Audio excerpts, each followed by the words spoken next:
दोस्तों नमस्कार, मैं सौरभ गोस्वामी। जिस तरीके से घंटा घर पर अनशनों का दौर जारी है, ऐसा लगता है कि ललितपुर के डीएम और ललितपुर के एसपी दोनों फेल हो चुके हैं। और यहाँ के नेताओं का कहना ही क्या है, लगातार अनशन लोग कर रहे हैं, खास तौर से भूमि विवाद को लेकर।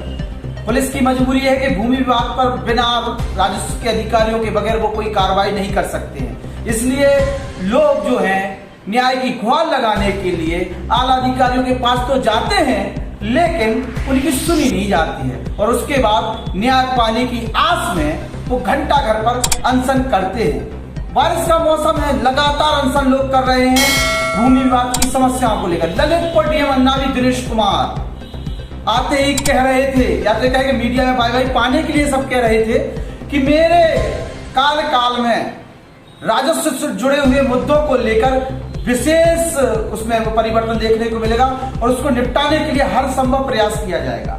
ललितपुर डीएम अन्नावी दिनेश कुमार लगातार बोलते रहे हैं। क्या ललितपुर डीएम अन्नावी दिनेश कुमार जो बोल रहे हैं उस पर कभी उन्होंने आत्ममंथन किया है?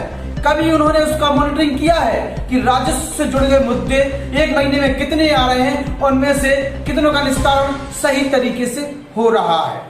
हम आज बात करेंगे अनशन की। अनशन पर बैठे व्यक्ति एक ही परिवार के 4 लोग। ये 4 मेरे पास उनके ज्ञापन है।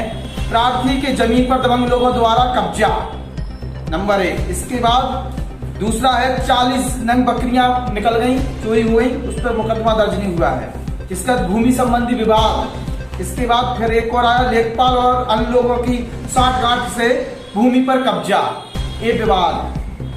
ललितपुर डीएम जब जखौरा में थे, जखौरा में जब हमसे चर्चा कर रहे थे तो उन्होंने हमसे ही कहा था कि हमारी प्राथमिकता में सबसे पहले ये है कि अगर लेखपाल की शिकायत आती है भूमि विवाद को लेकर तो लेखपाल पर हम कार्रवाई करेंगे। डीएम साहब, जनता जानना चाहती है, मेरे माध्यम से ही सही, ललितपुर की 17 लाख जनता जानना चाहती है कि आपने कितने लेखपालों पर भूमि विवाद के चलते कार्रवाइयां की हैं, कितने तहसीलदारों पर कार्रवाइयां की हैं, कितने एसडीएम से आपने स्पष्टीकरण तलब किया है। दूसरी चीज, इसमें जितनी प्रशासन की जिम्मेदारी उतनी ही ललितपुर पुलिस की भी जिम्मेदारी है। ललितपुर पुलिस जिस तरीके से समय काम कर रही है, सीधे सीधे देखने में आ रहा है कि कहां कहां नाकामियां देखने को मिल रही है। थाना क्षेत्रों में सुनवाई हो नहीं रही है, फरियादी चक्कर लगा रहे हैं एसपी के, डीएम के ऑफिस की। इसके बाद जब वहां उन्हें न्याय नहीं मिलता है तो वो घंटा घर पर बैठ रहे हैं। अगर थानों में बैठे एसओ अपना कर्तव्य नहीं निभा पा रहे हैं तो मेरे ललितपुर एसपी कर क्या रहे हैं?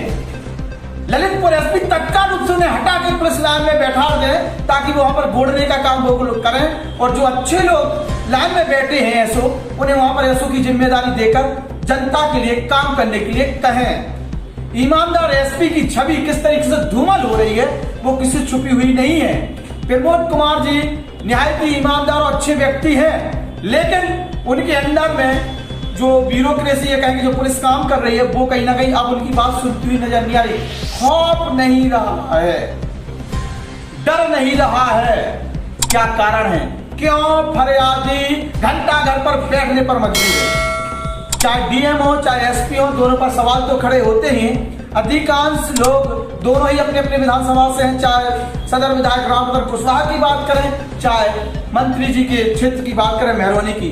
लोग अनशन पर तो बैठ रहे हैं, लेकिन हमारे यहाँ के नेताओं को कोई फर्क नहीं पड़ता है कि अनशन पर आप बैठे रहिए, हमें कोई फर्क नहीं पड़ता है। हमें तो फोटो खिंचवानी है, पंगत खानी है, केक काटना है, जन्मदिन मनाना, जश्न मनाना है। जनता मरती है मर जाए, जनता दुखी रहे, कोई दिक्कत नहीं, जनता के काम हो चाहे ना हो, कोई परिवर्तन नहीं होना चाहिए, कोई दिक्कत नहीं होनी चाहिए उनके लिए। जनता केवल वोट के टाइम पे याद की जाएगी, उसके अलावा कोई मतलब नहीं। नेता जश्न में मग्न है, उनके पार्टी के कार्यकर्ता जश्न में मग्न है, तमाम पदाधिकारी जश्न में मग्न है, और जनता इस पानी में अनशन करने पर मजबूर है। इस महिला का रोता हुआ चेहरा देखिए और आप बताइए ललितपुर में चल क्या रहा है। ललितपुर डीएम अन्नावी दिनेश कुमार की नाकामी है कि राजस्व के मुद्दे बढ़ते जा रहे हैं। थानों में पुलिस का न सुनना किसकी नाकामी है आप बताइए। और साथ साथ हमारे विधायक, मंत्री और यहाँ के और नेताओं का क्या हालचाल है, क्या कार्यप्रणाली, क्या उनके कामों से खुश हैं, और 2022 में क्या तस्वीर रहेगी, ये आप अपने कमेंट बॉक्स में जरूर लिखें। जय हिंद, जय भारत, सेफ रहे, सुरक्षित रहें, घर पर रहें।